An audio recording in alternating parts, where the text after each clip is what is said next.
अपने औजार लेकर काम पर निकल रहा था। कब तक ऐसा चलेगा रघु?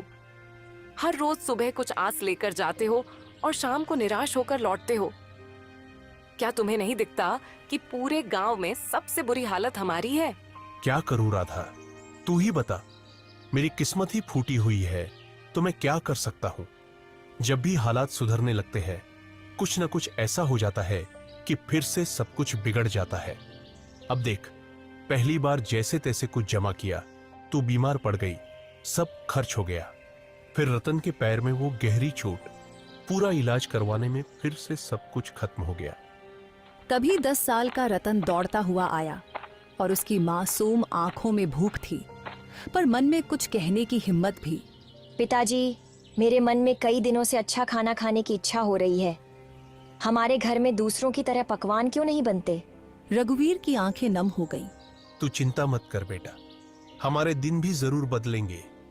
एक वक्त आएगा जब हम लोग दूसरों से भी अच्छे पकवान बनाएंगे, फिर तेरा जो दिल करेगा वही खाएंगे। लेकिन पिताजी, एक बात बोलूं? जब पड़ोस की ताई अम्मा के घर से पकवानों की खुशबू आती है ना, तो मैं तो खींचा चला जाता हूँ। एक दिन चला भी गया था, लेकिन उन्होंने मुझे देखते ही खाना छुपा लिया और कहा, यहाँ मत आ, भाग जा यहाँ से। तो मैं वापस आ गया।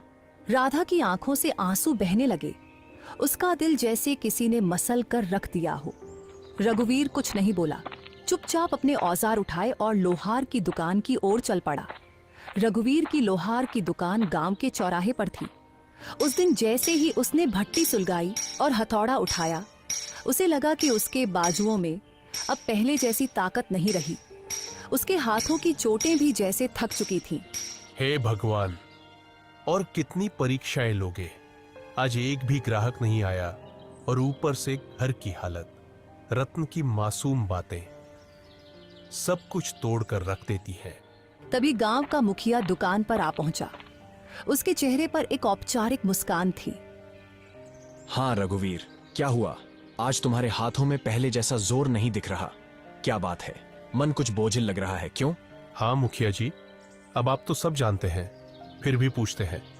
मेरा परिवार बहुत बड़ी आर्थिक तंगी में है। मेहनत तो बहुत करता हूं, लेकिन हाथों में किस्मत नहीं है। मुखिया चुप रहा, लेकिन तभी बगल से बाली आ गया। गांव का वो आदमी जिसे दूसरों के दुख में भी मजा आता था।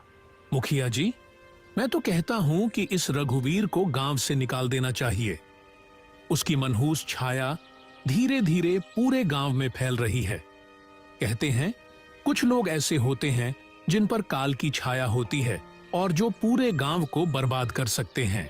मुखिया पहले चौंका, फिर हंसने लगा। बाली भी हंसने लगा। अरे बाली, तू भी ना चल, छोड़ इसे, चल यहाँ से।